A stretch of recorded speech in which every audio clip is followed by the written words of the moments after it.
Hello guys, ഇന്നത്തെ വീഡിയോയിൽ നമ്മൾ പോകുന്നത് കൊട്ടിയൂരിലേക്കാണ്. ഞങ്ങൾ നാട്ടിൽ നിന്നും രാത്രി 12 മണിയോടെ യാത്ര ആരംഭിച്ചു.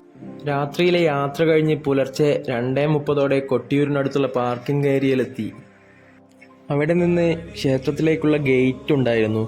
ഗേറ്റ് തുറക്കാൻ പുലർച്ചെ 5 മണിയാവും എന്നറിയാൻ കഴിഞ്ഞു. 5 മണിക്ക് ഗേറ്റ് തുറന്നതോടെ ഞങ്ങൾ നേരെ ക്ഷേത്ര പരിസരത്തേക്ക് നടന്നു. ഭക്തരുടെ നല്ല തിരക്കുണ്ടായിരുന്നെങ്കിലും എല്ലാവരും ക്ഷേത്ര ദർശനത്തിനായി കാത്തു നിൽക്കുകയായിരുന്നു. പുലർച്ചെ 5:30 ശേഷമാണ് നട തുറക്കുന്നത്. പുലർച്ചെയുടെ ശാന്തതയും ഭക്തിനിർഭരമായ അന്തരീക്ഷവും കൊട്ടിയൂരിലെ അനുഭവത്തെ കൂടുതൽ മനോഹരമാക്കി. കൊട്ടിയൂർ ക്ഷേത്രത്തിന് 2 ഭാഗങ്ങളുണ്ട്. ഇക്കരെ കൊട്ടിയൂരും അക്കരെ കൊട്ടിയൂരും. ഇക്കരെ കൊട്ടിയൂർ സ്ഥിരം ക്ഷേത്രമുള്ള സ്ഥലമാണ്. വൈശാഖ മഹോത്സവത്തിൻ്റെ പ്രധാന ചടങ്ങുകൾ നടക്കുന്നത് ബാവലിപ്പുഴയുടെ അക്കരെയുള്ള അക്കരെ കൊട്ടിയൂരിലാണ്. പ്രകൃതിയുടെ മനോഹാരിതയും ആത്മീയതയും ഒരുപോലെ അനുഭവിക്കാൻ കഴിയുന്ന ഒരു സ്ഥലമാണ് കൊട്ടിയൂർ. അതുകൊണ്ട് തന്നെ എല്ലാ വർഷവും ആയിരക്കണക്കിന് ഭക്തരാണ് ഇവിടെ എത്തുന്നത്.